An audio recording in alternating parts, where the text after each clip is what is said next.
sport, cette fois-ci, c'est la CAN handball RDC. C'est handball ou handball? Parce que c'est en anglais, non, handball. Non. C'est le hand, non? Normalement, l'appellation, on dit football, mais on dit handball. Je ne sais pas trop pourquoi on le dit. Moi, c'est comme ça qu'on m'a dit à l'école. Oui, je suis d'accord avec vous, mais c'est en anglais. Normalement, c'est en anglais, oui. Donc, normalement, on devrait dire handball. Oui. Mais je ne sais pas pourquoi, à l'école, on nous a dit de dire handball. Ok, il faut dire football. Football. Parce que football, ça donne comme si c'était la balle. Tu vois un peu? Oui. Comme si c'était le ringuengue. Ok, handball, c'est la même chose, non? Je pense que je trouverai un enseignant pour qu'il m'explique. Non, on n'a pas. Moi, je suis d'accord qu'on peut prononcer comme on veut. Je dis juste que c'est pas un débat. Tu vois? Les prononciations, ça dépend. Si tu es Ngui, par exemple, tu vas prononcer différemment comme une femme de Djinkanji, par exemple. Quelqu'un de Kona qui va prononcer différemment comme quelqu'un qui vient de l'extrême nord. Donc les prononciations diffèrent, mais je sais que les noms, on ne les change pas. Bon, c'est clair. Oui, les noms, on ne les change pas. Ça, c'est clair. Mais si certains ont décidé de changer les noms, on poursuit comme ça. C'est pour cette raison qu'il y a des conformistes et des anticonformistes. Et des gens qui posent des questions.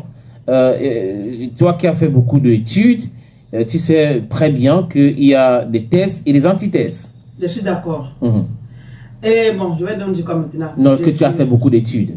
Non, je n'ai pas fait beaucoup d'études. Je me suis arrêté quelque part. Voilà, donc, on parle de handball. De handball, ok. Bon, handball, je dis handball. Bon, d'accord. Chacun choisit un, il laisse l'autre. Exact. Voilà. Donc, il faut dire que hier, c'était la deuxième entrée du Cameroun en scène. Et donc, le Cameroun qui a battu le pays hôte. Parce que oui, la CAN se déroule du côté de la RDC. Et le Cameroun qui a battu, bon, de justesse quand même, la RDC, 25 buts à 23. Il faut dire que c'était un match. Donc, aussi a battu Inosbi. Ou Mimi a battu Bawara Kanam. Oui.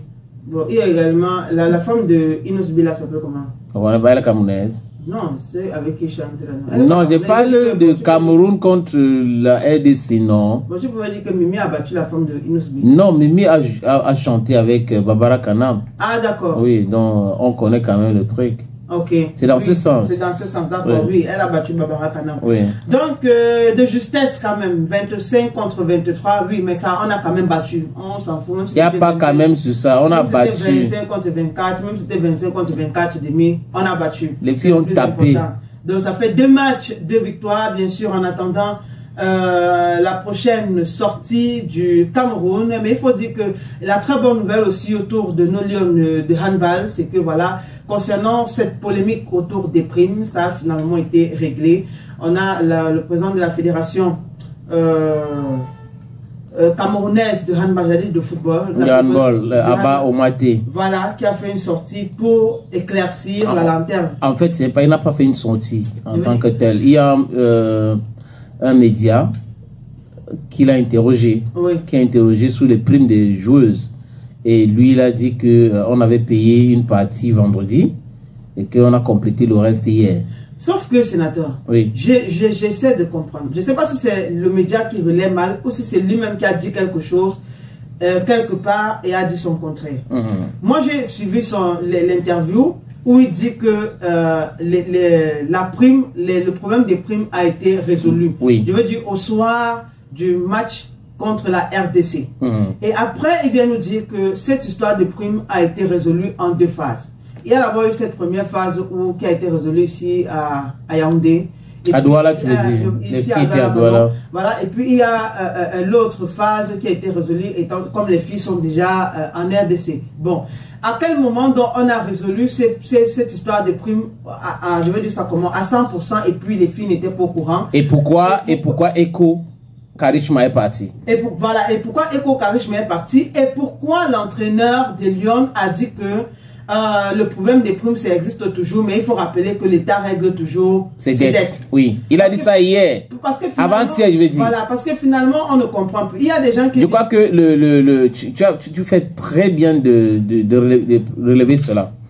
Le coach dit, après la victoire contre la Guinée, qu'il y a un problème de primes, mais l'État va payer ses dettes. Il a assumé qu'il y avait un problème. Oui, un jour avant, on a une joueuse qui part. Oui. Non, la joueuse est partie même avant le match. Oui. est parti avant le match, mais lui, il a gagné le match et il a dit ça. Que oui, il y a un problème de prime. Mais l'État règle toujours ses dettes. Et 24 heures après, il y a un autre match.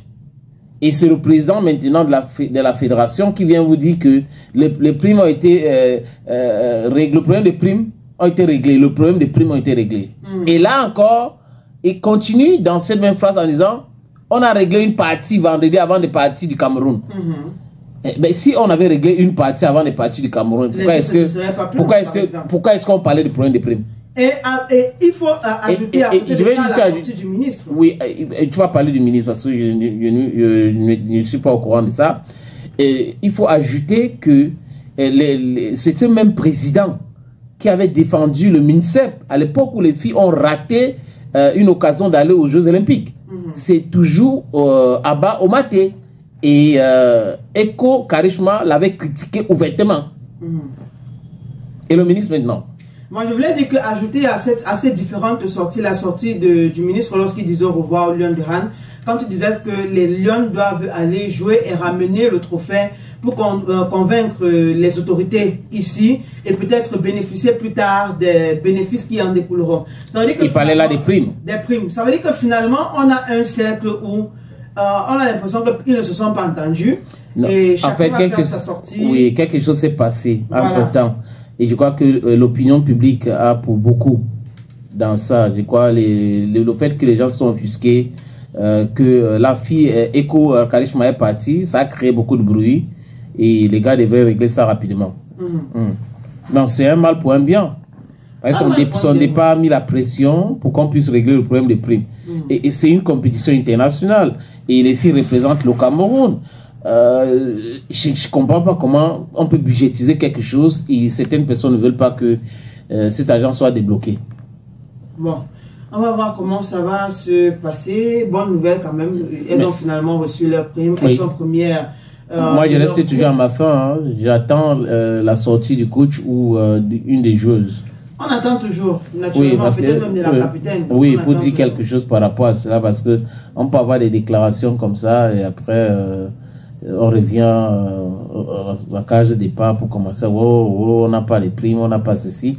Mais si ça a été réglé, on dit bravo aux autorités qui ont réagi de façon prompte pour essayer de nettoyer et ne pas laisser l'image du Cameroun salie comme ça lors de cette CAN en RDC. Et aussi féliciter les filles pour les 2 brillantes victoires. Voilà, il faut les féliciter. Et féliciter aussi cette jeune dame, Ateba Angadi, qui est sortie Woman of the Match. Elle a donné le meilleur d'elle et c'était que normal qu'elle soit Woman of the Match. Donc félicitations à nos brillantes lions indomptables de handball.